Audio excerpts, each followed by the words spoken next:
હું એટલા માટે બહુ જ નસીબદાર છું. હું એને નસીબદાર માનું છું કે જે બાળક એના મોસાળમાં ઉછરે ને એ બહુ જ પ્રારબ્ધ. મારે નાના નહોતા, મારે મામા નહોતા, મારી નાની 100 પુરુષોને ભાગે એવી હતી, મારે માસીઓ 3 હતી અને મને બહુ જ પ્રેમ કરતી હતી. હું એકલો જ મારા નાની પાસે ને મારી માસીઓ સાથે રહેતો, મને બહુ પ્રેમ કરતી.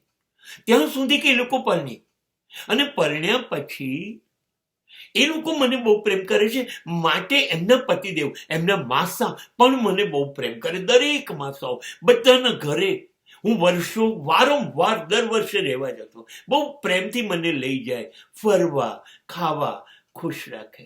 બહુ જ ઓછા નસીબદાર હોય છે જે પોતે બધા જ મોસામાં એ પ્રેમ મેળવે.